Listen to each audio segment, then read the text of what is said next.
আসন্ন ত্রয়োদশ জাতীয় সংসদ নির্বাচন উপলক্ষে শেরপুর ৩ আসনে বিএনপির ধানের শীষ প্রতীকে মনোনীত প্রার্থী মোহাম্মদ মাহমুদুল হক রুবেলের ব্যবসায়ীদের সঙ্গে মতবিনিময় সভা করেছেন। শনিবার রাতে ঝিনাইগাতি বাজার ব্যবসায়ীদের আয়োজনে ঝিনাইগাতির ধানহাটিতে এই সভা অনুষ্ঠিত হয়। ঝিনাইগাতি ক্ষুদ্র বণিক সমবায় সমিতির সভাপতি আলহাজ মোহাম্মদ মোখলেসুর রহমান খান মুক্কুর সভাপতিত্বে প্রধান অতিথির বক্তব্যে মোহাম্মদ মাহমুদুল হক রুবেল বলেন, ব্যবসায়ী সমাজ দেশের অর্থনীতির মূল চালিকা শক্তি। বিএনপি ক্ষমতায় গেলে ব্যবসায়ীদের নিরাপত্তা নিশ্চিত করা হবে এবং বাজার ব্যবস্থাপনায় শৃঙ্খলা ফিরিয়ে আনা হবে। এ সময় বিভিন্ন ব্যবসায়ী সংগঠনের নেতৃবৃন্দ ধানের শীষ প্রতীকে ভোট প্রদানের আহ্বান জানান। সভায় ব্যবসায়ী নেতৃবৃন্দ সহ বিএনপি ও এর অঙ্গ ও সহযোগী সংগঠনের সহস্রাধিক নেতাকর্মী উপস্থিত ছিলেন।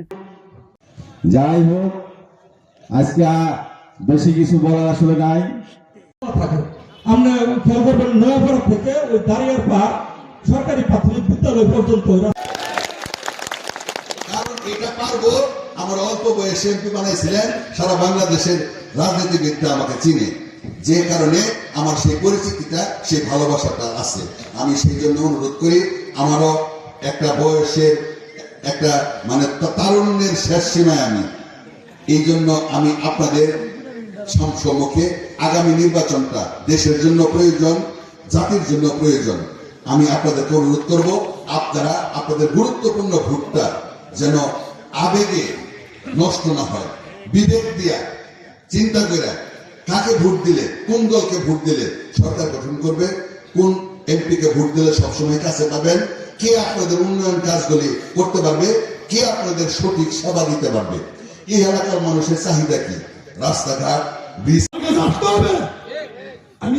আমি ক্রেতা, উনি বিক্রেতা, ভাই ভোটটা করে দিবেন। এবার খবর কি, ওই খবর তো দেখা যায়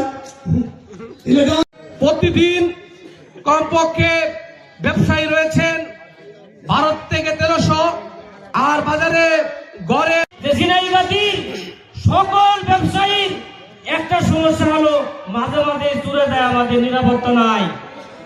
ঘরের টিন ফুটিয়েও চুরে যায় লক্ষ লক্ষ। প্রধান অতিথি জনাব মাহমুদুল হাসান রুবেল ভাই। ঝিনাইগাতি অবহেলিত এলাকা, ঝিনাইগাতি উপজেলায় অনেক রাস্তাঘাট আছে যেগুলো আমরা গ্রামগঞ্জ থেকে ঝিনাইগাতি বাজার। ইনশাআল্লাহ তাহলে আমাদের কাছে দাবি, প্রথমে এই সহরক্ষা বার্তা তার করে দিতে হবে।